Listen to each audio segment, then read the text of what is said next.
Abra sua Bíblia em Êxodo capítulo 14, Êxodo 14. Esqueci de falar, nós compramos o carro lá para o sertão, e ainda tivemos a condição, com a oferta que entrou, de pagar a cegonha que vai levar o carro lá para a base, que vai servir de ambulância lá no sertão. Eu não sei você, mas meu coração fica tocado com isso. Você já esteve num lugar que você precisou ir a um médico e não tem médico? Entendeu o que eu quero dizer? Tipo assim, você estava numa região do Brasil que não tem médico. Eu me lembro que nós estávamos na África, um amigo nosso começou a passar mal, e não tem onde levar. Você começa a orar, a clamar, né? Mas ele passou 1, 2...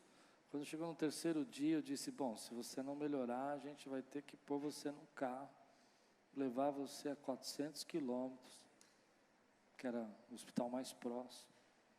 Você vai ter que ficar lá. Duro, difícil isso, né? Amém. Mas graças a Deus conseguimos mandar um carro que vai servir lá como ambulância. Fico feliz. Êxodo 14, versículo de 1 a 14. Êxodo 14, de 1 a 14. Levante bem alto a sua Bíblia, põe acima da sua cabeça. Diga comigo, essa é a minha Bíblia. Eu sou.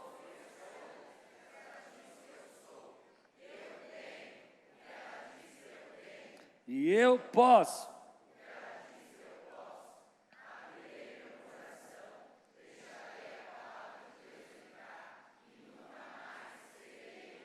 Amém. Êxodo 14, de 1 a 14. Disse o Senhor a Moisés: diga aos israelitas que mudem o rumo e acampem perto de Pi-Hairote, entre Migdol e o mar. Acampem à beira-mar, defronte de Baal-Zefon. O faraó pensará que os israelitas estão vagando confusos, cercados pelo deserto. Então endurecerei o coração do faraó e eu os perseguirá. Todavia eu serei glorificado por meio do faraó e de todo o seu exército. E os egípcios saberão que eu sou o Senhor. Assim fizeram os israelitas, contaram ao rei do Egito que o povo havia fugido. Então o faraó e os seus conselheiros mudaram de ideia e disseram: o que foi que fizemos? Deixamos os israelitas sair e perdemos os nossos escravos. Então o faraó mandou aprontar a sua carruagem e levou consigo o seu exército. Levou todos os carros de guerra do Egito, inclusive 600 dos melhores desses carros, cada um com um oficial no comando. O Senhor endureceu o coração do faraó, rei do Egito, e este perseguiu os israelitas, que marcharam triunfantemente. Os egípcios, com todos os cavalos e carros de guerra do faraó, os cavaleiros e a infantaria, saíram em perseguição aos israelitas e alcançaram quando estavam acampados à beira-mar, perto de Pi-Hairote, defronte de Baal-Zefon. Ao aproximar-se o faraó, os israelitas olharam e avistaram os egípcios que marcharam na direção deles, aterrorizados, clamaram ao Senhor, disseram a Moisés: foi por falta de túmulos no Egito que você nos trouxe para morrermos no deserto? O que você fez conosco, tirando-nos de lá? Já tínhamos dito a você no Egito: deixe-nos em paz, seremos escravos dos egípcios. Antes ser escravos dos egípcios que morrer no deserto. Moisés respondeu ao povo: não tenham medo, fiquem firmes e vejam o livramento que o Senhor trará hoje, porque vocês nunca mais verão os egípcios que hoje vêm. O Senhor lutará por vocês, tão somente acalmem-se. Vamos orar?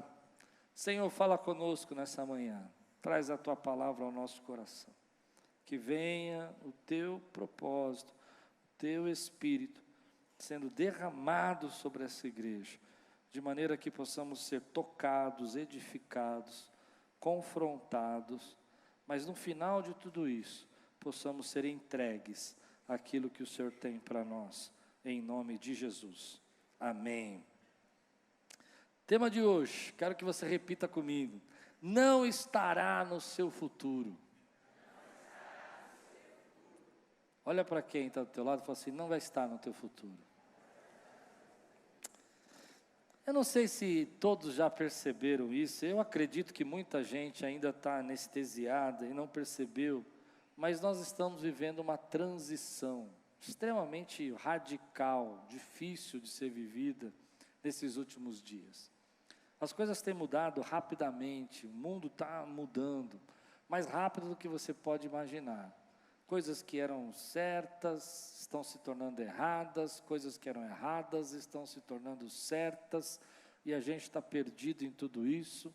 E toda vez que a gente fala sobre esses assuntos, existe uma mudança também na nossa maneira de receber informações, e hoje nós cancelamos aquilo que nós não concordamos.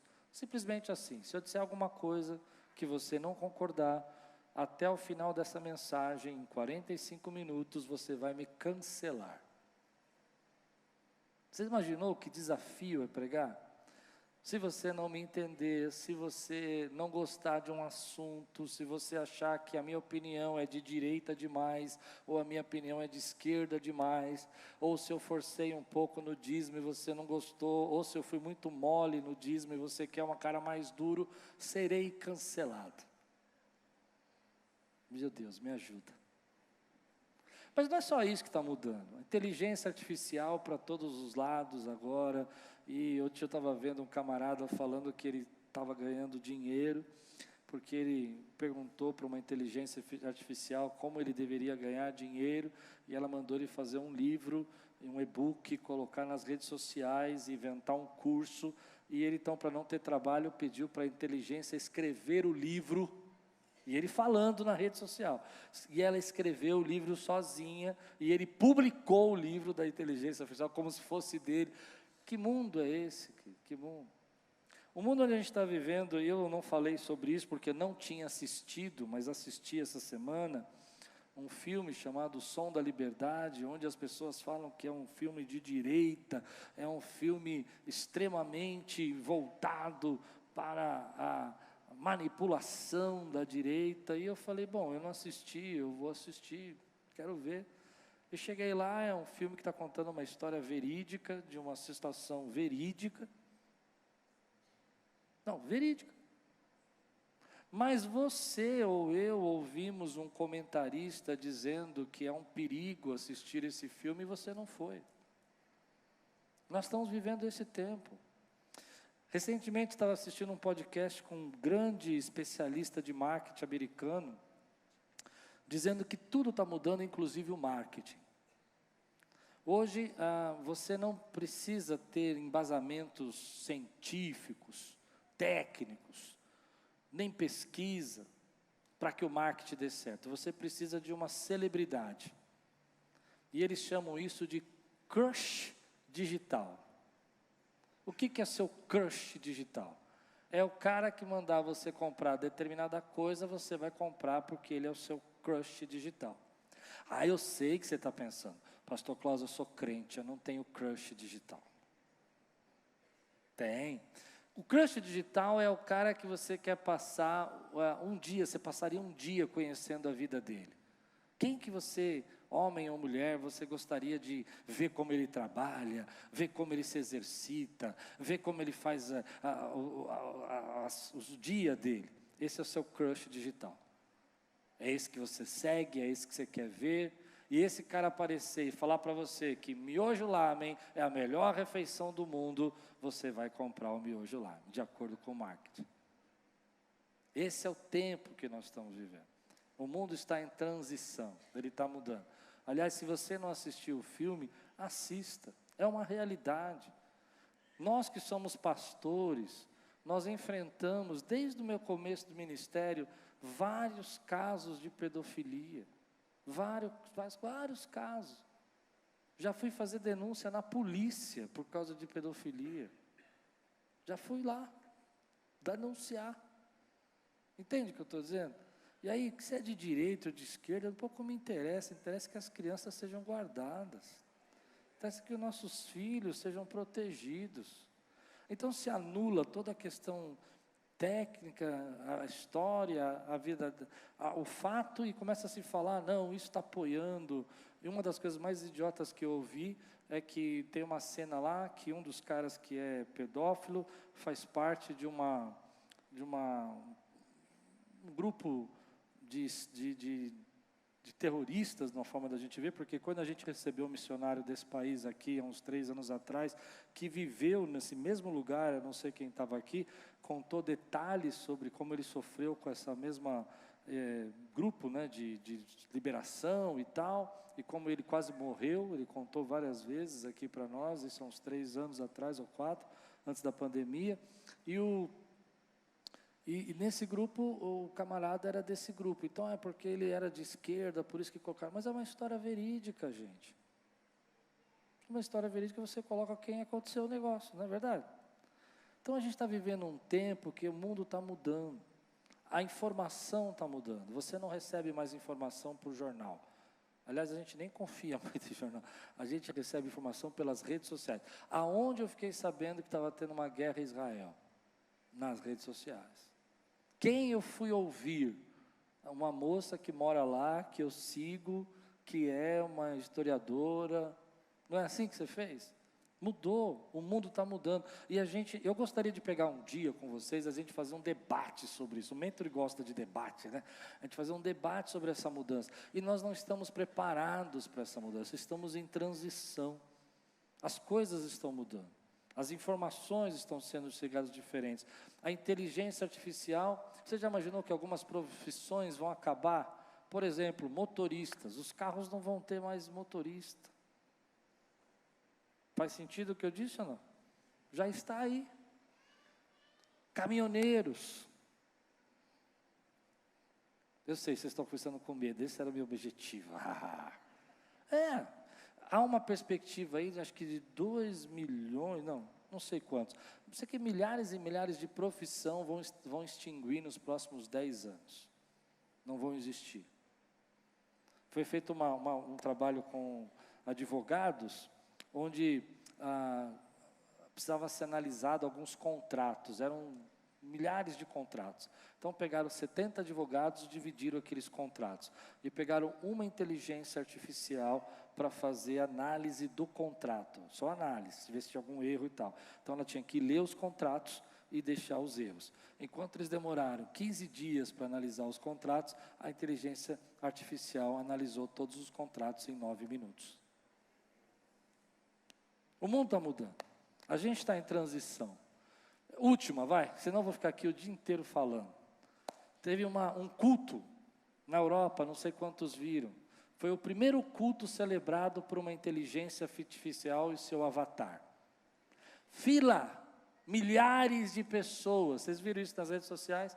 Milhares, depois vocês procuram lá. Milhares de pessoas fizeram uma fila esperando a igreja abrir para poder assistir o culto que o avatar ia celebrar. O avatar, não o avatar do filme, o avatar é aquele bonequinho que vai falar. Então apareceu lá um ministro em holograma e ele pregou para aquelas pessoas. Pasme-se, comentário no final de quem assistiu o culto. Eu gostei, mas achei que faltou um pouco de emoção na voz do avatar. Eu sei, mas vai chegar uma hora que vai ter emoção também. Querido, onde que nós estamos indo? Onde nós estamos indo? Quando o povo de Israel viveu no Egito, ele chegou no Egito, você lembra da história? Ele chegou bem, ele chegou legal, ele chegou porque Deus estava salvando o povo, e aquilo foi uma boa coisa que Deus fez, mas não é porque uma coisa começou abençoada que vai terminar uma bênção.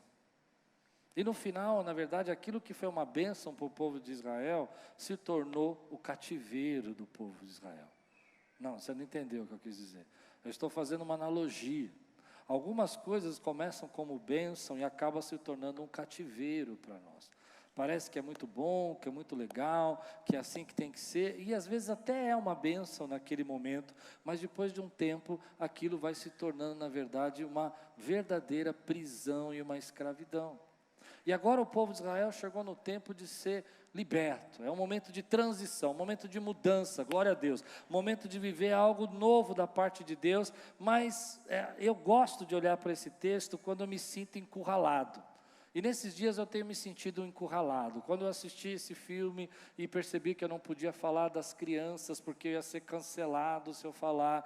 Quando eu comecei a falar, e a preocupação que Deus está tocando no meu coração com as crianças, na nossa igreja da criança esse mês todo, é o mês das crianças, e a gente está investindo tudo que a gente pode ali nas crianças. Quando eu começo a ver essa sensação na igreja, isso vai me dando uma sensação, sabe, de que nós estamos encurralados em pensamentos, em ideias, e a gente está perdendo a nossa base, e a nossa base, querido, tem que ser a palavra de Deus, a palavra de Deus tem que ser a nossa base. Quem pode dizer amém por isso, meu irmão? Então, eu não quero saber se é direita, esquerda, eu quero dizer para você que a gente tem que lutar pelas nossas crianças, e se você acha que isso é teoria da conspiração, então deixa eu só falar uma coisa para você: o diabo já matou crianças na Bíblia, pelo menos que a gente saiba 2 vezes. Quando Moisés nasceu, ele mandou exterminar as crianças. Então não pense que ele tem dó de crianças. Lembra disso? Quando Jesus nasceu, Herodes mandou matar as crianças. Não pense que ele tem dó de crianças. Se a igreja não se levantar, não falar, não pregar, não manifestar a glória de Deus, não vai haver dó também para as crianças. E eu fico pensando que hoje é o nosso tempo de a gente falar sobre isso. Então tem coisas que você não concorda, tem coisas que você não aceita do que eu falei agora, nesse momento. Vai ver, tira você as suas conclusões, para de cancelar os outros porque o teu crush falou. Pronto, falei. E ouve o que a Bíblia tem para dizer, meu irmão. Posso ouvir um glória a Deus? Escute o que a Bíblia está falando. Ah, porque o teu crush falou lá, não, isso aí é teoria da conspiração. Vai ouvir o que a Bíblia diz. O diabo mata crianças, ele prende crianças, ele sacrifica crianças. No templo de Moloque havia sacrifícios de criança. E você acha que o diabo parou de fazer isso só porque agora a gente evoluiu e tem inteligência artificial? Não, ele não evoluiu. O diabo não evoluiu os seus métodos, ele ainda continua fazendo as mesmas coisas. Mas o texto que nós lemos hoje é um texto que me dá esperança, é porque Deus fala comigo que nos momentos de transição o Senhor está conosco. Nos momentos de transição Deus está com o seu povo, Deus está com a sua igreja. E o texto vai começando a falar para nós algo que eu acho incrível, que eu nunca tinha pensado. Já preguei esse texto, mas eu nunca tinha pensado nisso. A Bíblia diz que o Deus mandou o povo de Israel, que tinha saído do Egito, que estava andando para o caminho do deserto. E você precisa entender isso, eles sabiam um caminho mais rápido, de 11 dias se leva do Egito a Canaã, e eles sabiam, mas Deus não mandou eles por esse caminho, Deus mandou pelo caminho mais longo, que era o caminho do deserto, e eles estão no caminho do deserto, só que quando eles estão chegando no meio do caminho do deserto, estão andando, Deus fala, agora vocês voltam para trás. Olha no versículo 1, você vai ver a palavra aí, voltem para trás, vai voltar para trás. E por que eu fiquei pensando, por que Deus mandou voltar para trás? E o texto vai dizer o seguinte: Faraó vai achar que vocês estão perdidos. Ou como Deus falou comigo isso. Tem situações na nossa vida que parece que nós estamos andando para trás. O mundo pode achar que a igreja está perdida, mas Deus ainda continua manifestando a glória dEle e Ele sabe o que Ele está fazendo.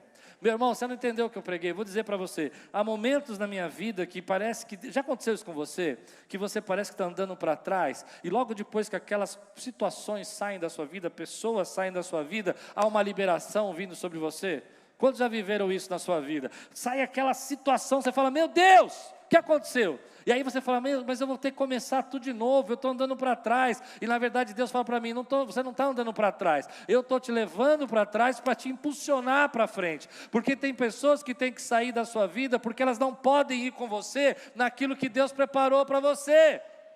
Então eu fiquei pensando nisso, quantas vezes parece que você não vai dar em nada. Você já viu aquela história? Parece que você não vai dar em nada. As pessoas dizem para você, isso aí não vai dar mais certo, isso não vai funcionar. E quando elas te deixam, tudo aquilo que parecia que não ia dar em nada, começa a funcionar na tua vida e começa a acontecer na tua vida. Deus tem falado comigo isso. Em tempos de transição, parece que estamos andando para trás. Parece que a igreja está mais vazia. Parece que as pessoas estão vindo. Mas Deus começa a derramar a glória dEle, a bênção dEle, e vai puxando você que nem um arco, sabe? Você estica o arco para trás, com a maior força que você puder fazer, para que essa flecha possa ir no mais longe que ela puder ir. Deus está esticando pessoas para trás, parece que aquelas pessoas estão encolhendo, parece que aquelas situações estão encolhendo, as pessoas acham que você não vai dar em nada, mas Deus está levando você para frente nos tempos de transição. Tempos de transição nos dão essa sensação. Quando você está em tempo de transição, você sai do seu emprego e entra em outro. Aí você fala, meu Deus, e agora? Parece que eu estou andando para trás. E Deus fala, não, eu te trouxe para cá porque eu vou te levar mais longe. Oh, aleluia, posso ouvir amém, querido? Às vezes você está vivendo um momento da sua vida, isso já aconteceu comigo, onde as pessoas que estavam, eu me lembro quando nós mudamos para cá. Deixa eu contar esse exemplo para você, que eu estou correndo. Nós alugamos esse prédio. E aí era muito difícil. E nós ficamos um tempo, não sei se vocês lembram, usando esse prédio como estacionamento. Nós não tínhamos ainda dinheiro para reformar o prédio. Nós estávamos começando a juntar recursos e não tínhamos como fazer. E algumas pessoas foram embora. E elas disseram para mim, sabe o que acontece? Você alugou esse prédio, mas você não vai conseguir reformar. Mas no dia que elas saíram, a bênção de Deus começou a ser derramada e a gente começou a reformar. Por quê? Eu não entendia isso. Porque aquelas pessoas não podiam ir para onde Deus queria me levar. Então eu vou dar um exemplo na sua vida. Você foi naquela empresa, foi fazer entrevista, travou. Aí você chegou em casa bravo, dizendo, por que eu travei? Meu Deus, eu preciso fazer uma terapia. E Deus fala, não, eu te puxei para trás porque eu quero te levar para um lugar maior. Você crê nisso que eu estou dizendo, meu irmão? E assim aconteceu na sua vida. Nem sempre o que as pessoas pensam que você está andando para trás, realmente você está andando para trás. Na verdade, aquilo que parece que você está andando para trás, Deus está te levando para aquilo que você não podia imaginar.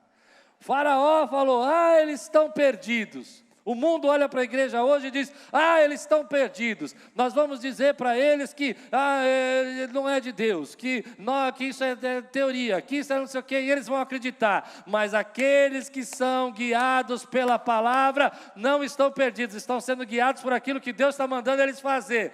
Podemos parecer que estamos indo para trás, mas Deus tem uma colheita maravilhosa, Deus tem salvação da última hora, Deus tem um povo para resgatar, e tem gente aqui que vai voltar para Jesus hoje. Como é que você sabe? Porque o primeiro culto já voltou e tem gente que vai voltar no segundo culto também. Quem pode dizer glória a Deus por isso, meu irmão? Então eles dizem assim, vocês são retrógrados. Eles dizem, vocês estão querendo parar a evolução. Não estamos querendo parar a evolução. Nós só não queremos parar o amor. Nós só não queremos parar o amor. O amor verdadeiro. Consegue entender o que eu estou pregando agora?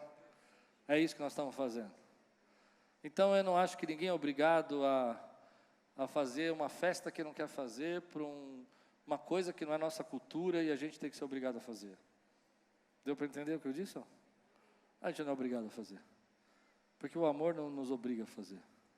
O amor nos dá liberdade. Algumas pessoas olham para nós e pensam assim que a gente está andando para trás. Mas diga aí, eu não estou andando para trás. Eu estou só me preparando para avançar, para ser impulsionado. Deixa Deus conduzir sua vida. A segunda coisa que eu vejo aqui nesse texto, que fala muito comigo, e eu acho que foi difícil fazer essa mensagem, porque eu fiquei perdido nessas frases, é no versículo 10 a 11, que diz assim, quando o faraó se aproximava, os israelitas levantaram os olhos e viram os egípcios marchando contra eles em pânico. Eu gostei dessa palavra. Porque acho que poucas vezes na Bíblia aparece a palavra pânico. Você já teve pânico? De alguma coisa? Tipo assim, você entrou numa montanha russa e ficou com pânico. Você estava numa rua escura e de repente começou a dar pânico em você. Pânico. Pânico é aquele sentimento de você se sentir completamente afetado por uma situação na sua vida e você não consegue mais raciocinar direito. Eu já tive pânico. Depois que eu saí do hospital, passou algum tempo, uns 15, 20 dias, eu estava super bem e de repente me deu um pânico. Comecei a sentir uma dorzinha aqui no fio de cabelo, eu falei, meu Deus, está voltando tudo. Já teve pânico? Sua mente não raciocina direito, seu corpo começa a tremer, você não consegue segurar o tremor do corpo, não é assim? Você não escuta o que estão falando para você, e as pessoas falam, não tem nada, e você, eu vou morrer. É horrível. Eu falo no tom de que não tem nem como explicar o sentimento. É horrível. Aí vem a pessoa e fala assim, fica calma, aí dá vontade de ser, né? Ai, que bobagem, isso é muito frescurento. O povo de Israel estava em pânico. Ele chegou em pânico e começou a dizer, não tinha sepultura no deserto, no Egito, não tinha lugar para a gente morrer lá, você tinha que trazer a gente para cá, porque quando a gente está em pânico, a gente não pensa direito, a gente começa a falar coisas que faz sentido. Deus já tinha libertado, Deus já tinha mostrado os 10 pragas e libertado o povo, mas eles estão com medo, estão em pânico. Momentos de transição nos geram esse medo. Quando a gente está vivendo uma transição na nossa vida, no nosso trabalho, o medo começa a tomar conta do nosso coração. E a gente começa a não entender o que está acontecendo. Mas eu queria ministrar na tua vida a paz como arma de guerra. Que você olhasse para esse medo que às vezes encobre a gente e dizer assim, sabe, eu ministro paz. Não como paz, como só aquela paz, calmaria, mas como uma arma que subjuga o medo, que subjuga o pânico. Sabe, eu imagino isso quando Jesus estava na tempestade e ele levantou na frente do barco e falou, acalma-te. Ele ministrou paz como arma, ela amassou a tempestade, ela subjugou a tempestade, ela pôs a tempestade de volta no seu lugar. Hoje Deus quer ministrar paz na sua vida como arma, que subjuga o pânico, que subjuga o medo. Agora, você precisa entender que você não pode tomar decisões em pânico, você não pode tomar decisões em medo. Quando a gente está com medo, a gente toma decisões erradas. Se você está com medo do que Deus está fazendo na tua vida, na promoção que Ele te trouxe, o cargo novo, a porta que Ele abriu, você vai rejeitar o que Deus está fazendo na sua vida.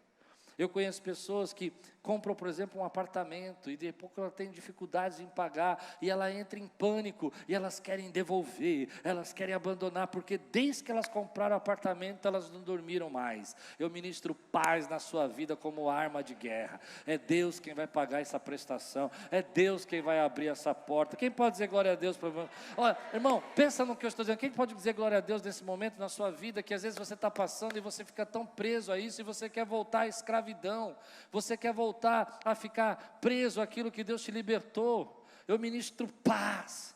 Eu me lembro que quando nós alugamos aqui, foi muito difícil nisso também, porque no começo eu não tinha recursos para a gente começar, e era uma grande empreitada, e eu comecei a não dormir, eu comecei a ficar preocupado com os aluguéis, eu comecei a ficar preocupado com as dívidas. Não tinha dívida, mas na minha cabeça, deu para entender, né? Não tinha dívida, mas na cabeça tinha dívida, entende? Até um dia que eu falei, Deus, como o Senhor vai me colocar num lugar maior, se eu não consigo viver essa pequena batalha? Preciso receber paz. Hoje nós estamos aqui nesse momento dizendo, receba paz como arma de guerra, meu irmão. Paz para que você subjugue a isso. Porque tem gente que está tomando decisão na sua vida não por fé. Decisões sábias são tomadas pela fé. Decisões que vão fazer você errar são tomadas pelo pânico, pelo medo. É o medo.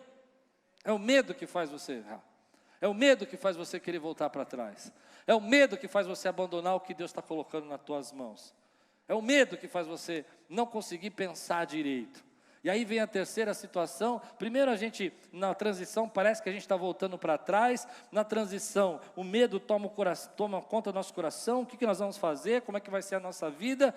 Mas a terceira coisa que mais me chamou a atenção, e eu quase me perdi aqui, eu quase esqueci da pregação, foi quando eles disseram assim, no versículo 12, quando ainda estávamos no Egito, não lhe avisamos que isso aconteceria, dissemos, deixa-nos em paz. Essa palavra me pegou,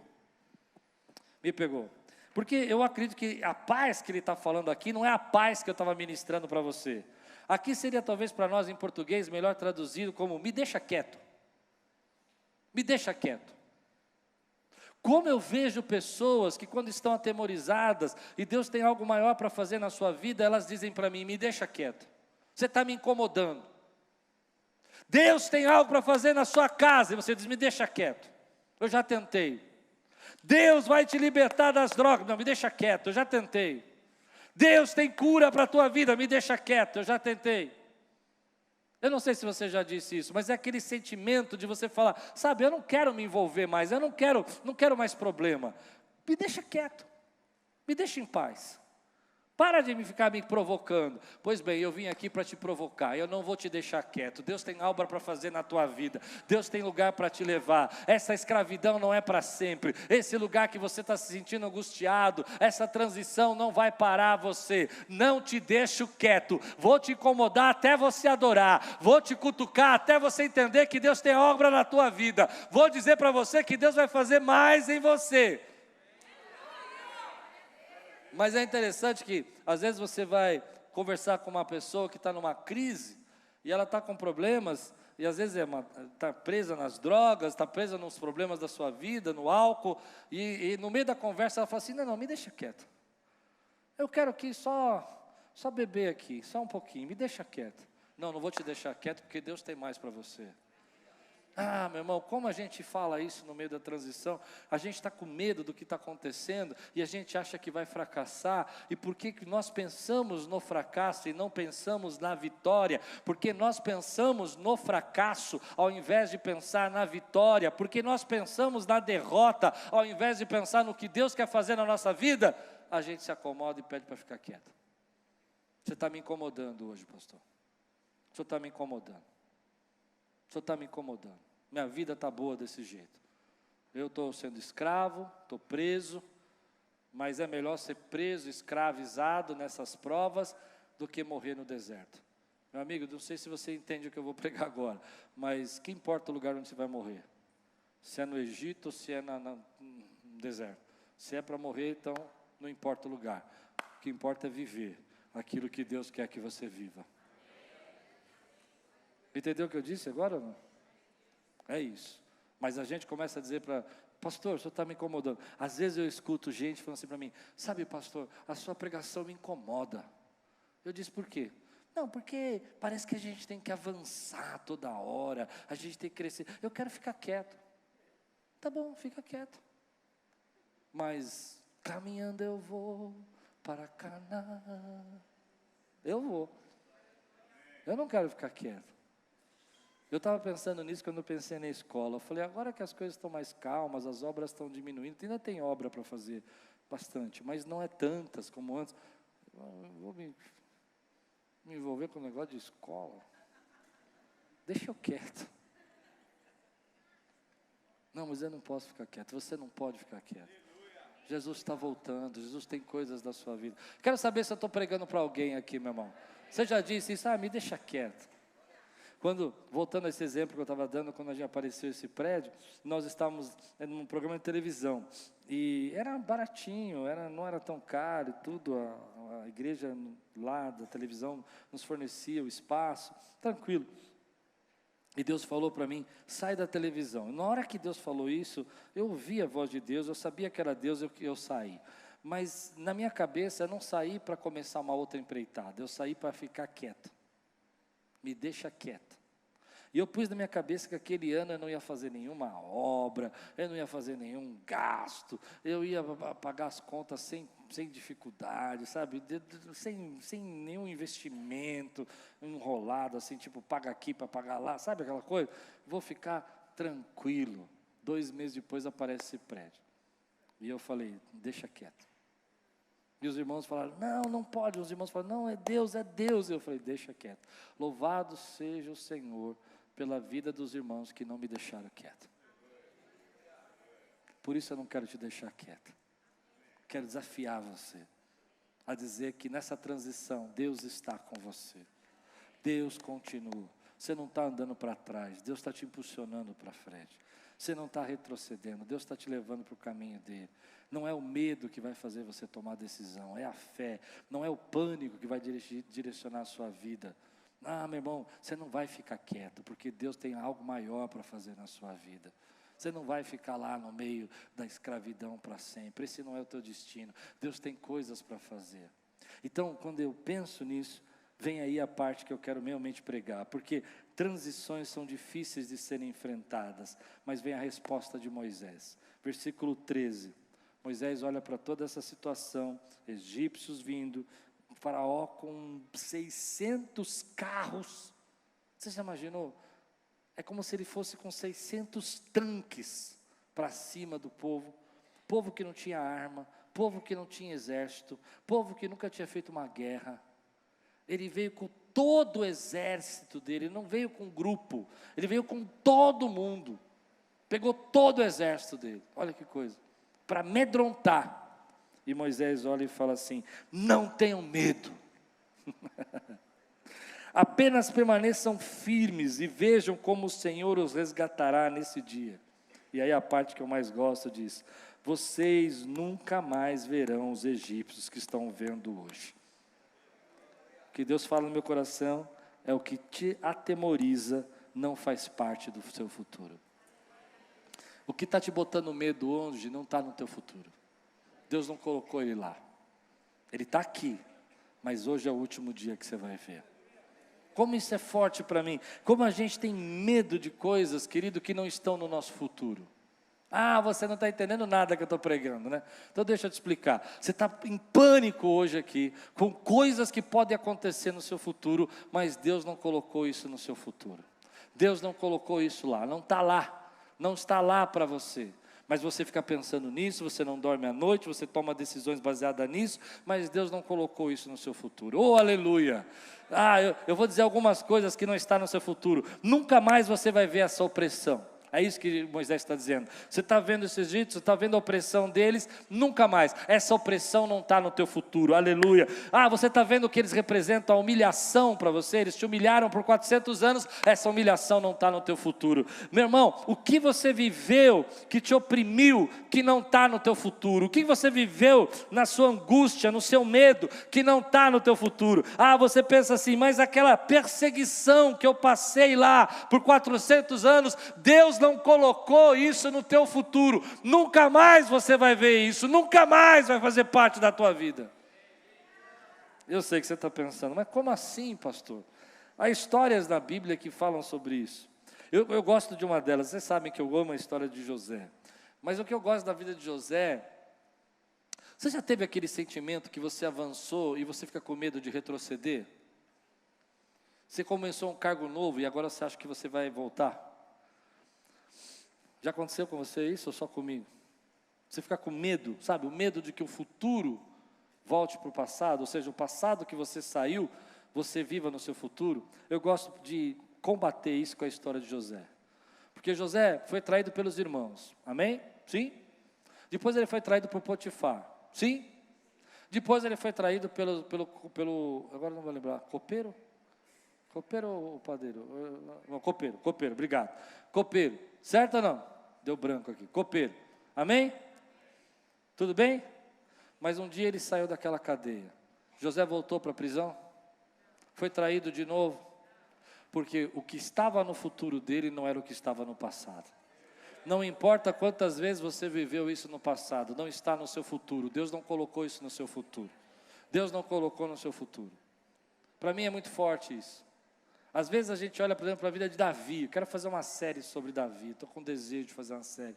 Agora, a vida de Davi é interessante, porque quando você olha para ele na caverna, sendo perseguido, tanto pelos filisteus, quanto pelo povo dele, pelo povo de Israel, mas ele chegou, quando Deus tinha colocado isso na vida dele, que ele ia ser rei, ele chegou no palácio, ele chegou a ser rei, não estava o passado dele no futuro. Você não vai voltar para trás. Aquilo que te oprimiu no passado não está no seu futuro. A enfermidade que você foi curado não é para voltar mais em nome de Jesus. Mas pastor, voltou. Nós vamos repreender isso, porque isso não está no teu futuro. Nós precisamos guerrear com fé, nós precisamos orar, nós precisamos declarar isso. Tem coisas que me oprimiram, me botaram medo, mas não estão no meu futuro. Deus não colocou isso para mim, não é para sempre, não está escrito que eu vou viver isso de novo. Me lembro uma vez, quando eu fui operado agora, ano passado, e uma pessoa, infelizmente, acho que um pouco sem sabedoria, logo que eu cheguei do hospital, ela olhou para mim e falou assim, cuidado, hein, eu conheço um monte de gente que isso voltou. E eu já estava mal, né? Um monte de gente que isso voltou. Aí comecei a sentir uma dorzinha aqui e ali, falei, está voltando, né? Mas eu preciso declarar isso da minha vida, não está no meu futuro. Não está no meu futuro, não está no seu futuro. Você pode dizer glória a Deus, meu irmão? Glória a Deus. Quantas vezes nós estamos vivendo uma opressão, um medo, e não está no nosso futuro. O que está no nosso futuro é as bênçãos de Deus. Deus tem um decreto, Ele está dizendo assim, nunca mais você vai ver isso, nunca mais vai fazer parte da tua vida, essa dificuldade financeira nunca mais vai fazer parte da sua casa, esse problema de relacionamento nunca mais vai fazer parte, essa falta de domínio no falar nunca mais vai fazer parte, essa ira que te consome nunca mais vai te consumir, nunca mais você vai ver isso na sua vida. Aleluia, glória a Deus. Me lembro que eu nasci numa casa onde meus pais brigavam muito, e já falei as lutas que aconteciam, e uma mulher chegou na igreja e falou, olha, o que aconteceu com seu pai, vai acontecer com você quando você casar, nunca mais eu vou ver isso na minha vida, nunca mais, nunca mais, há 30 anos, nunca mais. Não é o que você está vivendo que Deus colocou no seu futuro. Não é o que você viveu no passado que Deus não colocou no seu futuro. Deus tem algo para fazer. Hoje tem coisas que você precisa olhar na sua vida hoje e dizer assim, nunca mais eu vou ver esses egípcios. Eu não sei o que são os egípcios para você, eu não sei o que te oprime, mas você precisa dizer, nunca mais eu vou ver essa depressão, nunca mais vou ver essa tristeza, nunca mais vou ver esse abandono, nunca mais vou viver essa rejeição, porque Deus tem coisas maiores para fazer na minha vida. A segunda coisa que esse texto falou muito comigo, é que quando a gente olha esse texto, e você conhece a história do povo de Israel, e você vê toda essa transição, e depois que eles são livres dos egípcios, as confusões do deserto que eles vão enfrentar, tem uma impressão nesse texto, que o povo de Israel está correndo ao invés de estar correndo para. Eu não sei se você vai entender o que eu quero dizer, mas o povo de Israel está correndo de Faraó, do Faraó. Eles querem correr dele, ao invés de correr para Deus.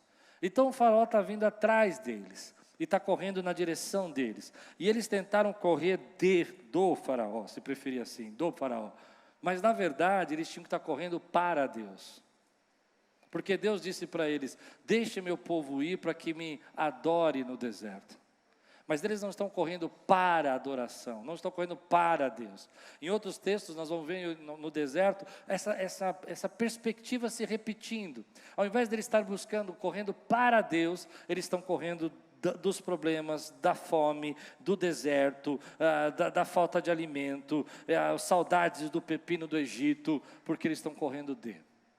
Tem uma coisa que Deus precisa mudar na sua vida. Você precisa parar de correr de e começar a correr para aquilo que Deus quer fazer na sua vida, para aquilo que Deus quer realizar.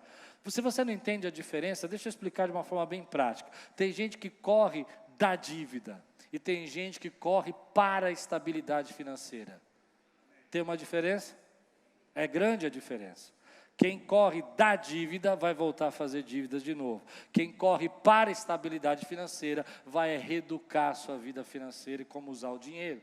Quem corre, por exemplo, da sobrevivência, eu preciso sobreviver, então eu estou correndo daquilo que vai me sucumbir, da morte, então eu estou tentando sobreviver, não está correndo para a abundância. Ah não, você não entendeu o que eu disse.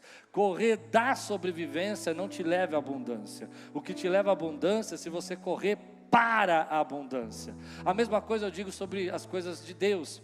Tem gente que está correndo do diabo, ao invés de estar correndo para Deus. Tem diferença? Tem gente que está correndo do divórcio, ao invés de estar correndo para uma família bendita no nome do Senhor. Tem gente que está correndo da crise pessoal, da crise da casa, da crise da família, da crise financeira, ao invés de estar correndo para a vida em abundância que Deus tem para você. O povo de Israel está correndo do Faraó, ao invés de estar correndo para Deus. Deus está chamando você para correr para Ele. Nesse tempo de transição, nós não temos que correr da transição, das coisas que o mundo está falando, nós temos que correr para Deus. É Ele que vai nos dar direção, é Ele que vai falar o caminho, é Ele que vai abrir o mar que a gente não consegue passar, é Ele que vai nos levar para a direção que nós temos que ir.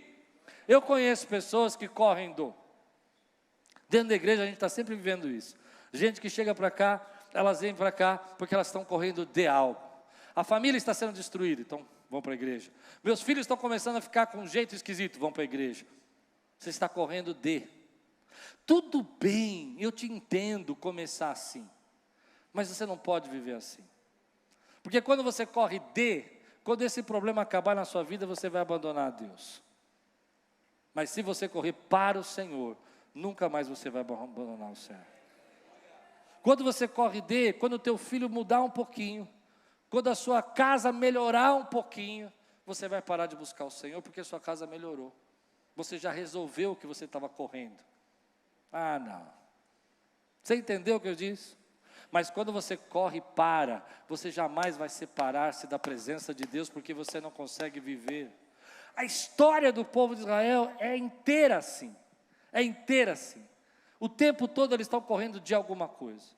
Mas nunca eles estão correndo para Deus. Faça um tabernáculo. Mas eles não estão correndo para Deus, eles estão correndo da peste, da morte, do medo, da ira. Hoje Deus está chamando você para correr na direção dEle. É assim que a gente enfrenta transições na nossa vida. É assim que a gente muda a nossa história. Eu entendo que quando eu comecei, eu corria a maioria de nós começamos assim. Do medo, corria do vício, corria das coisas que me prendiam na minha juventude. Mas as coisas mudaram na minha vida quando eu aprendi a correr para o Senhor. Dizer, Senhor, eu preciso do Senhor, eu necessito. Não importa o momento que eu estou vivendo, eu preciso do Senhor todos os dias da minha vida. O povo de Israel, meu irmão, se perdeu nisso. Eles ficaram tão com medo dos egípcios que eles esqueceram até quem eles eram. À noite eu vou continuar esse texto. Eu vou continuar a segunda parte dessa mensagem. Mas o que me chama a atenção aqui é que eles esqueceram que eles tinham que correr para Deus. E era interessante que Moisés então vai orar, no capítulo 14, versículo 15, que é o texto da noite, ele vai orar. E Deus diz para ele, Moisés, o que você está fazendo aqui orando?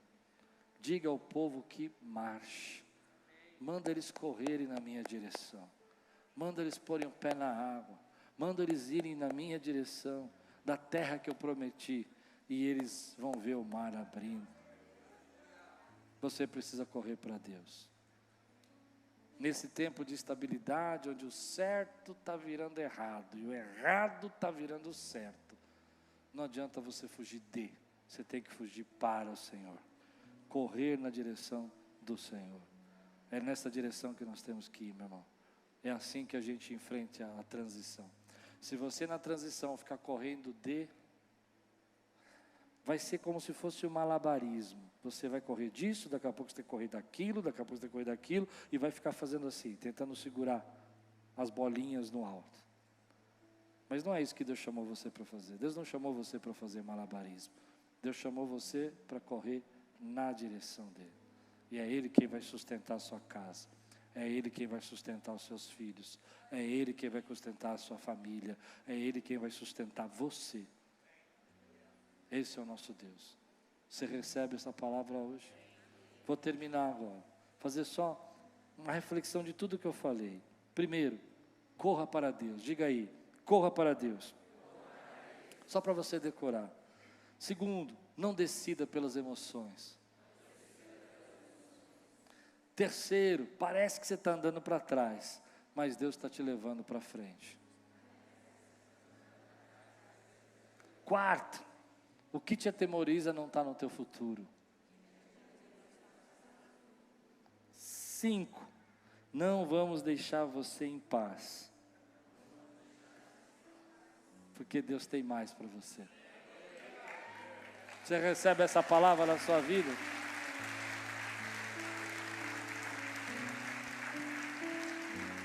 Se Deus está falando com você hoje, se Deus está tocando no teu coração, e é tempo de você correr para Deus, é tempo de você enfrentar essa transição no altar de Deus. Fica de pé no teu lugar, quero orar com você agora, em nome de Jesus. Fica de pé no teu lugar.